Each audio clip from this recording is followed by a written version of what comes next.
What's up, you guys? Awesome job on completing your end of unit assessment. Your essays were really good to read. You guys did really well on them, so I'm super proud of you. If you haven't turned those in yet, make sure you get those in because we're going to stop accepting late work pretty soon. Almost done with this school year. Okay, so for your do now for today, I want you to create either a simile or a metaphor about anything in your life, maybe like what you did over the 3-day weekend. An example for both a simile and a metaphor. The first one is, my weekend was as dull as watching grass grow. That would be a simile because I used as. Or I could say, my weekend was multiple days of watching grass grow. That would be a metaphor because I didn't use like or as. So I want you to come up with something, maybe what you did over the 3-day weekend, something about your life that you use a simile or a metaphor. Go ahead and pause this video and complete the do now. Good job. All right. So to remind you guys about figurative language, there are a couple things I just want to go over. If you watched last week's video, or I guess Tuesday's video, you will know this, but just to remind you, simile, metaphor, and extended metaphor, those are the things we're going to be talking about. So the definition of a simile, comparing two things using like or as. An example of this would be, my pillow is as soft as a cloud. A metaphor is the direct comparison of two things without using like or as. For example, my best friend is a ray of light in my life. Extended metaphor. This is just like a metaphor, except for it's developed or referenced over several lines of the poem. So an example of this is if you were to write a poem comparing sadness to a storm throughout the entire poem. Okay, so for our Common Lit article that was due on today, that you guys started on Tuesday, we talked about Mother to Son, the poem, and the theme that you may have gotten from this is something like, we need to persevere through life's challenges. Maybe you said the theme of this poem is to never give up, even though life is challenging, something like that. So in some way, it's about persevering or not giving up. If you did not do Tuesday's assignment, you're going to be confused about how to do today's assignment. So make sure you do that one.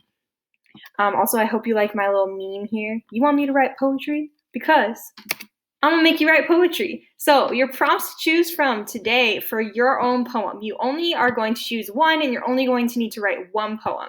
Here are the prompts you can choose from. Number 1, write about a time you were met with a challenge in your life and how you overcame it. Number 2, write about how you felt when you were met with a challenge. Number 3, write about someone you know who successfully overcame a challenge. And number 4, write about the importance of perseverance. Or last one, number 5, write to your future kids, giving them advice on how to navigate life. So you're going to choose one of these 5 prompts, and you're going to write a short poem answering that prompt. So if you're going to write about how you felt when you met a challenge, you want to talk about the different feelings that you went through when you were going through some sort of challenge in your life, but you're going to write this in a poetic form. So it's very different from an essay or from a paragraph. It needs to look like a poem. So the criteria for success, how you're going to make sure that you do everything that I want you to do in order to get a good grade on this assignment. You need to have at least 12 lines. You can totally have more. Now, 12 lines sounds long when you hear it, but just remember that poems are not paragraphs. They don't need to be full sentences for a line. If you remember back to some of the poems that we've done in the past, sometimes a line is just one word because they're trying to make a statement. Sometimes it's a full line, almost a sentence, but it doesn't need to be super long.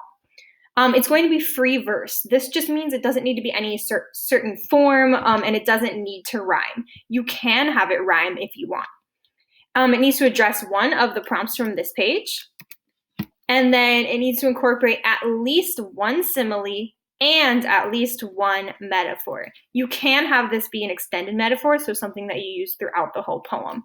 You need to have a title. Be creative. I don't really care what it is. I just want you to be creative with your title. And then it's optional. You can totally include an image onto your Google Doc if you would like. Okay, so now that you've seen exactly what you're going to be doing with this poem, I'm going to show you what the document looks like. So here is your own poem document. You're going to tell me what prompts you chose. So maybe if we go back to the prompts, maybe you want to talk about the importance of perseverance. So you would write, Number 4, the importance of and you would just keep finishing it there. And then for theme, you want to think about, what do I want the theme of my poem to be? Like, it's important to never give up. You should always persevere. Maybe challenges are difficult, but it's worth it. Whatever your theme is going to be, you're going to write it here. So my theme is whatever you want to write. And then here's where you're going to write your actual poem. So I have already laid out for you where each of your lines should go. Now, if you get to 12 lines and you're like, I need more in order to finish my poem, just go down here, you press enter or return, and then you're going to type line 13, however long you need it. Just make sure you stay in the same format as I have here. So skip a line. And then I just want to show you like how short a poem could be. Like, every day was a challenge. That's one line. And then you could say a challenge like winning the World Series. And then you would have already had a simile. So I'm just showing you how short or long a line could be. And then you could say, but, and that could be a line. It was always worth it. I don't know. I'm just kind of coming up with random stuff just to show you how a poem should look. It should not look like a paragraph. So it says that right here for your notes. Reminder, a poem should not look like a paragraph. You can add more lines here. Just make sure you have 12. And make sure you have at least one simile and at least one metaphor. And then you should be good to go. So that's all you have to do for today. I really don't want you guys to stress out about this too much or take too much of your time doing this. So just do your best, be creative with it. I just want you to get your creative juices flowing. It's been a while since we've done anything like this. So just do your best. Let us know if you have any questions. Come to office hours and you can show us your poem and we can help you make sure that you're going to get a good grade on it. All right, everybody. I will talk to you soon. Bye.